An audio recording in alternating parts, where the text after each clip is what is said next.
We have been spotting her actually last week, Tuesday, the 11th of August. And as soon as we saw her, we saw something strange on the dorsal fin, and being a little bit closer to her. Also, she was approaching the boat at one point. We directly took photo ID pictures that let us actually understand what is going on in a much more detailed way. And in that moment, we directly saw that some wounds there at the dorsal fin with some bullets, and it was very clear to us from that moment that this animal has been shot with a kind of a shotgun, a pellet gun, something like that in that way, this kind of style of gun. And yeah, that was, how should I explain? Devastating, sad. We have been a little bit speechless, and you don't have a response at that moment. You just look at each other and think, yeah, sorry for my expression, but what the hell is going on, What the hell is going on? What the hell is going on with humanity? Who the hell is shooting at a critically endangered orca population? And just to give some background, how long have you been working with whales, or how long do you visit these whales? We now, with the Iberian Orcas, we work since 2023, on the water since 2024. We work now under the Spanish ministry's permit to be with the animals and to study them.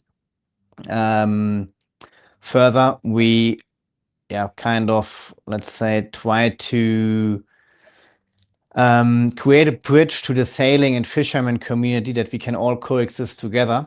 That's something very important for us. So it's not about only studying their behavior and making a census. It's also about creating a strategy of existing together with other stakeholders like fishermen and sailors in the water. And what we have been seeing in the last years, actually, I mean, we know this population very good. We know exactly how many animals we have. We know their different behaviors, the different characters. It's just like the same as us. They all have very different characters. They're sentient beings in the end. They're very emotional, very intelligent, socially very, very interactive among each other. So Toñi is like the oldest matriarch we have in this whole Iberian orca population. She's the oldest female we are having. And of course, if such a symbolic and important individual is getting attacked by us humans, and also which might lead to a possible death, it would be a devastating situation for the whole Iberian orca population in that sense as well. And have you seen her? She approached the boat, so that's where you could have a good look, and you made really good pictures. But have you seen her again since then? We have seen her on Tuesday last week and on Wednesday last week. We have been out yesterday and today, and also Thursday last week, where we haven't seen her. So we don't know where she is at the moment. We don't know her condition at the moment. All what we know is from our let's say our own observation from last week Wednesday, where she was feeding, she was hunting, she was depredating. She was kind of okay in that sense. She was not as social as she normally is with boats or with our boat in that sense. So it might lead also to a conclusion that she is kind of in a resting mode or still recovering from what was happening. I mean, as mentioned before, they're sentient beings, so for sure she's like kind of struggling with what was happening to her. And also we are kind of sure that still there's some bullets in the dorsal fin, what could lead, of course, to a sepsis later, a blood infection. So hopefully we will see her in the next days, weeks, and then we clearly monitor her condition and how she's actually in terms of health condition. Yeah, because I was wondering, what can she survive if you get a sepsis? Then it becomes very critical. But is there a plan when you see her, what you can do then, or is it the only thing we can do is monitor her and observe her in terms of behavior. Also, if she's like kind of avoidant or not really interested, swimming very slow, for example, resting a lot. So all this kind of behavioral patterns can indicate if she's in a good condition or not. Apart from monitoring the wound healing very, very specifically. Oh, sorry, my cat is just is making a noise. Sorry. And there have been lately in the media, there have been a lot of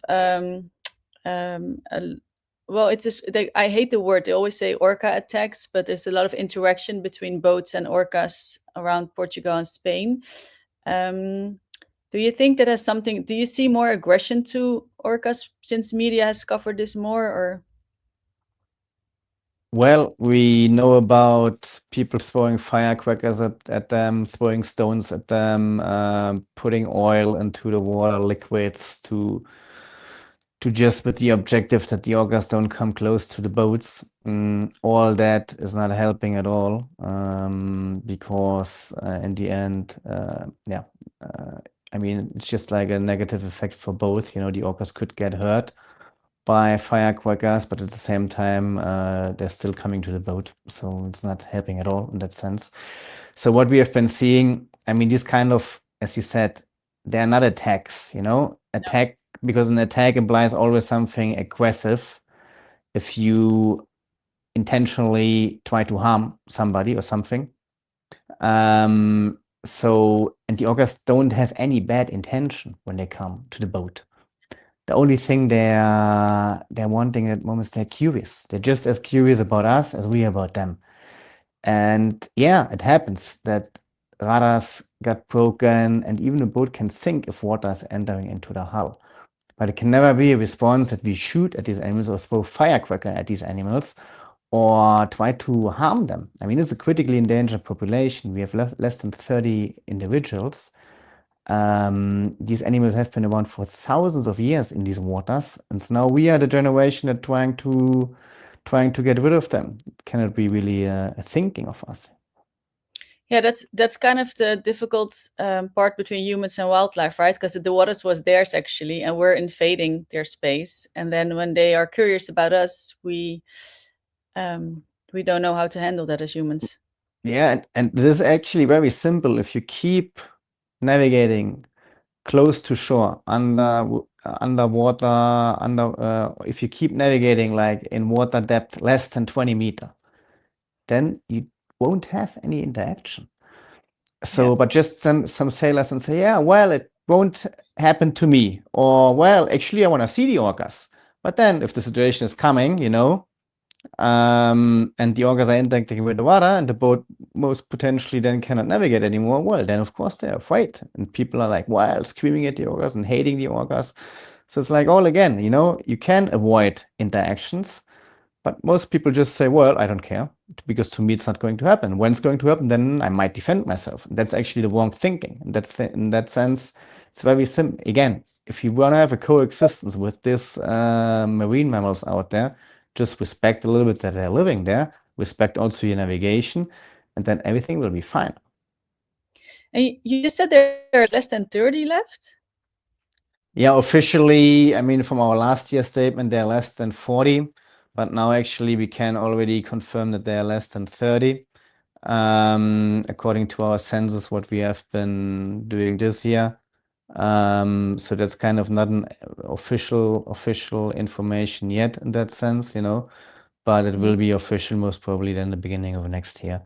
And these are Iberian orcas, so they're Iberian orcas because they live specifically in the area there.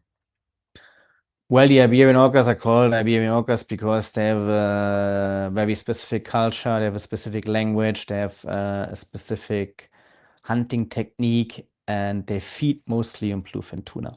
So all that leads them to be a different population than, for example, the Norwegian orcas or the Icelandic orcas or the southern resident, you know.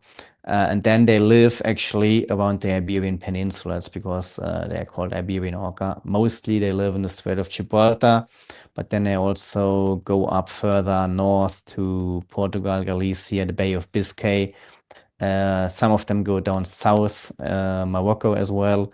It all depends a little bit on the bluefin tuna migration. So the orcas actually going there where they can feed. Can you tell us a little bit? Toñi is the oldest orca, the oldest one, and she has to survive, from what I read on it, because she's very important for the population. Yes, Toñi is the oldest female we're having, around 59, estimated 60 years old. And she is very important because she is carrying a lot of knowledge in this whole pod and also showing the younger females a lot of things. So she's actually passing knowledge to other generations. So she's like a role model. Further, she adopted a son called Pingu because Pingu lost his mother back in the days, and she adopted him. And the males normally they need a female as leading individual next to them so that they can survive because the orcas are matriarch led. And basically, if Toñi would pass away, then it would be very difficult for Pingu, so the adoptive son, to survive as well. And are you now on the water every day to see whether you spot her, or that's your biggest mission now? I think, right, to Yes, spot when her. we can go out, when the wind and weather is allowing it, then we go out and check if we can spot her. The last 2 days, unfortunately, they haven't been very successful. We went out for 8 hours, but we couldn't see her, and we don't have any news where she about at the moment. But yeah, at the moment for us, the priority is to be out there and also use our network and our infrastructure to see what we can find out about her. And Spain has launched an investigation, so they're taking this very serious. Do you have any update on that investigation? Yeah, that's something very important and acknowledgeable as well, in my opinion. I mean, we have been informing the authorities directly last week, Tuesday, about the situation, and they acted upon. They told me that they will start an investigation and also talk to their Portuguese colleagues because we don't know if this was happening in Spanish or in Portuguese waters. And that's something I highly appreciate. Now we just need to continue pushing the topic forward. Do you know when this could have happened based on what you saw, looking at the bullet wounds? Yeah, I mean, we have been seeing her last time in the end of June, something like that. And then she has been spotted in Portugal in mid-July. And then she was in Galicia end of July without these wounds. So it must have happened, let's say, according to that, in the last 2 to 3 weeks somehow. Yeah. And it must be on the way from Galicia down to the Strait of Gibraltar. Do you have any idea, like you hear much more and you're like around the same area, any idea why someone has done this? Any idea who could have done this? Is it any thoughts Yeah, on that? I mean, there are mainly 3 assumptions we are having. The first assumption is, and that's actually maybe the most logical one for a lot of people, is that Toñi came close to a boat, was interacting with the boat, and then just some person was shooting at her, to kill her, that she's not interacting with the boat anymore. Second option is that the fisherman did exactly the same, that maybe she was depredating, being around a fishing boat, and the fisherman just said, well, before she catches my catch, I'm going to shoot her. And the third theory, of course, is that people, I mean, nowadays, you know that as well, unfortunately do it for fun. People shoot at animals for fun, and that could also be a theory.